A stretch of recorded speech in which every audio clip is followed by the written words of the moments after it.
Hello everyone, welcome to the Sam Fury Show. This episode is a deep dive discussion into Sam Fury's summary of the book, The 7 Habits of Highly Effective People by Stephen Covey. It has been created with the help of AI. You can read the original summary at samfury.com. Hey everyone, and welcome to another deep dive with us. This time, we're tackling a pretty big one. The 7 Habits of Highly Effective People. Oh yeah, a classic. Yeah, it's one of those books that I feel like everyone's heard of, but maybe not everyone's actually sat down and read. Right, it can be a bit daunting. Yeah, for sure.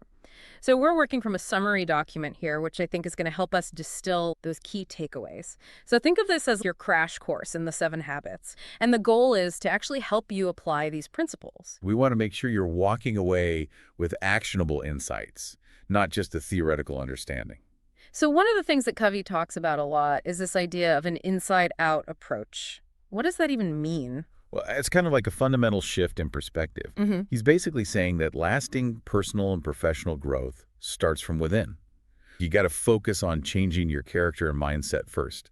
That's the foundation for real change in your external world. So it's not about finding some magic productivity hack.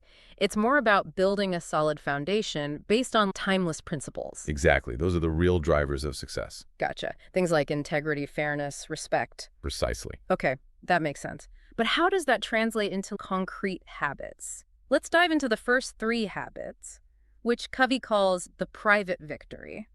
Okay, sounds good. These were all about mastering ourselves before we can effectively interact with others. So let's start with habit 1.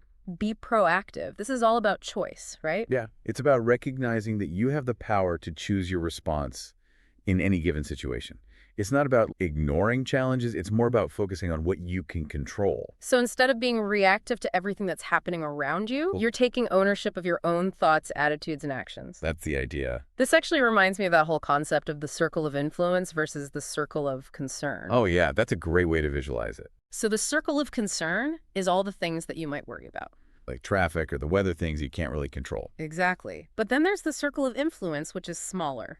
And that's the stuff that you actually have some control over. Precisely. So a proactive person focuses their energy on that circle of influence. They spend less time worrying about things they can change and more time taking action on the things they can't. Okay, so instead of getting all stressed out about traffic, which I totally do sometimes, by the way, you could use that time to listen to a podcast or plan out your day. Exactly. I love that. It's so empowering. Now, how does habit 2, begin with the end in mind, tie into all of this? It sounds kind of like a time travel strategy to me. Well, it's about having a clear vision of your desired future, whether that's personal or professional, and then letting that vision guide your daily actions. Okay, so you're not just like wandering aimlessly through life. Nope, you've got a destination in mind. You're thinking about what you want to achieve and then making choices that align with that vision. Exactly like setting a destination on your GPS before you start driving. Got it. So it's not enough to just be efficient. We need to be efficient in moving towards what truly matters to us. Yeah, that's the key. It's about aligning your actions with your values and aspirations. Okay, that makes sense. And Covey also suggests creating a personal mission statement, right? Yeah, it's a great way to articulate those values and aspirations. It doesn't have to be this super formal document or anything, just a clear expression of what you want to accomplish and how you want to live your life. Gotcha. So we've got proactivity as our driving force and a clear vision of our destination. What's the next step in building this private victory? Well, habit 3, put first things first, is all about prioritization. It's about focusing on what's truly important, not just what's urgent. This one's tough for me. I get it. I always feel like I'm putting out fires. My to-do list runs my life. Well, Covey actually created this really helpful tool called the time management matrix. It helps you categorize tasks based on urgency and importance. So you've got things that are urgent and important, like crises and deadlines. Right, those always seem to pop up. But then you've got things that are important but not urgent. These are the tasks that contribute to your long-term goals. Okay, things like learning a new skill or working on a passion project. Exactly. I definitely don't spend enough time in that quadrant. Well, Covey argues that effective people actually dedicate more time to the important but not urgent quadrant. They proactively plan and work on projects. They invest in relationships. and they take care of their well-being. Wow, it's like they're not just reacting to whatever comes their way. They're actually in control of their time and energy. Exactly. So instead of constantly feeling like I'm behind the eight ball, it's about taking charge of my schedule and making sure I'm making progress on what really matters. That's the idea. These 3 habits are already making me rethink my whole approach to like personal effectiveness. It's not just about being busy. It's about being intentional and making choices that lead to a more fulfilling life, you know? Exactly. It's about living with purpose. I love that. And that's really what the private victory is all about. Laying that strong foundation for everything else. Exactly. Okay, so we've covered the private victory habits, but what about those public victory habits? How do we take these principles and apply them to our interactions with others? Well, that's what we're going to dive into next. Okay, Let's do it. So those public victory habits, those are all about building strong relationships, and they really build on that foundation of the private victory, showing us how to effectively interact with others. Makes sense, because you can't really lead others if you haven't learned to lead yourself first, right? Exactly. So let's dive into habit 4. Think win-win. Does that mean that everyone always gets what they want? Well, not necessarily. It's not about everyone getting everything they want. It's more about shifting from like a competitive mindset to a collaborative one. Okay, so instead of assuming it's like a zero-sum game, Right, where someone has to lose. you're looking for ways that everyone can benefit. Exactly. Can you give me like a real-world example of what that might look like? Sure. Imagine you're negotiating a project deadline with a colleague. Instead of digging in your heels and demanding your preferred date, you could try to explore the underlying needs driving both of your timelines. Okay. Maybe there's a way to adjust the scope of the project or the sequence of tasks to create a solution that works for both of you. So it's about understanding the deeper interests beneath each person's position. Exactly. And that takes some serious communication skills. Which brings us to habit 5. Seek first to understand, then to be understood. This one sounds so crucial. It is. Just for any kind of healthy relationship. Absolutely. But it's so easy to get caught up in like trying to make our own point. How do we actually listen with the intent to understand? Well, Covey talks about empathetic listening. It's not just about hearing the words someone is saying. It's about really paying attention to like the emotions and the unspoken needs behind those words. Oh, wow, yeah. It's about asking clarifying questions and reflecting back what you've heard to make sure you're on the same page. It's almost like putting on the other person's glasses to see the world from their perspective. Exactly. And when people feel like they're truly understood, They're more likely to open up and be receptive to your ideas. it's like it builds trust, right? It's absolutely. Creates that foundation for genuine collaboration. Exactly. Okay, so we've got win-win solutions and empathetic listening. What's the next step in creating this public victory? Habit 6, synergize, takes us to the next level. This is the idea that when people with diverse perspectives and strengths come together, they can create something greater than the sum of their individual efforts. So it's like that whole 1 + 1 = 3. Yeah, exactly. But how do we actually make synergy happen? It can't just magically appear, right? Well, it takes a few key ingredients. You need high trust, open communication, Yeah. and a willingness to embrace different viewpoints. Okay. It's about creating a safe space where everyone feels comfortable contributing their ideas, even if those ideas challenge the status quo.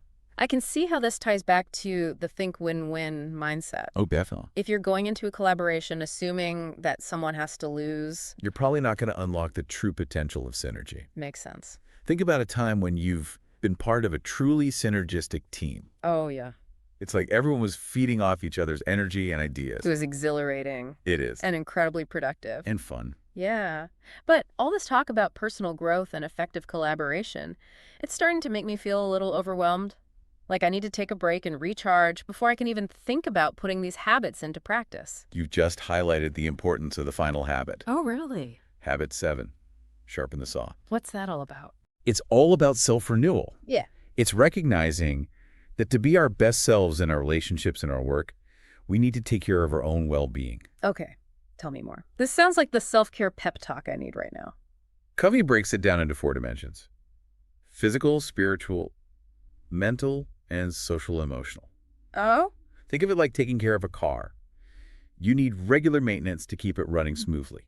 So it's not just about like bubble baths and vacations. It's more like a holistic approach to well-being. Exactly. Physical renewal could be exercise, healthy eating, or getting enough sleep. Okay. Spiritual renewal might involve things like meditation or spending time in nature, or connecting with your faith if you have one. Mental renewal could be reading, learning, or pursuing creative activities. Gotcha. And social emotional renewal might involve quality time with loved ones, building relationships, or contributing to your community. Okay, so it's like giving yourself permission to prioritize self-care, not as like an indulgence, but as an essential part of being effective in all areas of life. Exactly. Covey's saying that to achieve true effectiveness, you need to take care of the instrument, your mind, body, and spirit. This has been quite a journey. We've gone from building a strong inner foundation to mastering the art of interdependence and even recognizing the importance of self-renewal.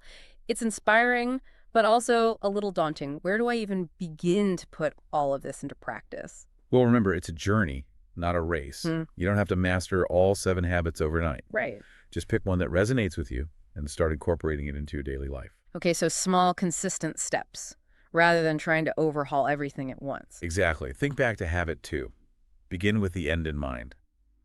What's one area of your life where you'd like to see significant progress in the next year? Well, I mentioned earlier that I've always wanted to learn how to code, but I never seem to find the time. Okay, so your end is becoming proficient in coding. What's one small step you could take today to move towards that goal? Maybe it's researching online courses or setting aside 30 minutes to explore a coding tutorial. You're right, it's so easy to get caught up in saying, I'll do it later, but taking even that small first step makes it feel more real and attainable. Exactly. And remember, as you embark on this journey of personal and interpersonal effectiveness, celebrate those small wins along the way. This deep dive into the 7 habits has been a real eye-opener. It's not just a self-help book, it's like a profound philosophy for living a more meaningful and fulfilling life. It's a timeless framework that you can apply to any area of your life. And as you continue to learn and grow, you'll find even deeper insights within these principles. I'm walking away with a renewed sense of purpose, and I'm excited to start integrating these habits into my own life. It feels like just the beginning of a lifelong journey. And that's the beauty of it. The journey of self-discovery and growth never truly ends. As Covey reminds us, the key is not to prioritize what's on your schedule, but to schedule your priorities. So true. Well, I'm ready to start scheduling those priorities and watch how my world transforms. Thanks for joining us on this deep dive into the 7 habits of highly effective people. It's been a pleasure exploring these powerful ideas with you. And to our listeners, remember the power to live a more effective and fulfilling life lies within you. Embrace the 7 habits and keep diving deep. Thanks for tuning in to The Sam Fury Show. If you found this episode useful, let us know with a like, follow, and share.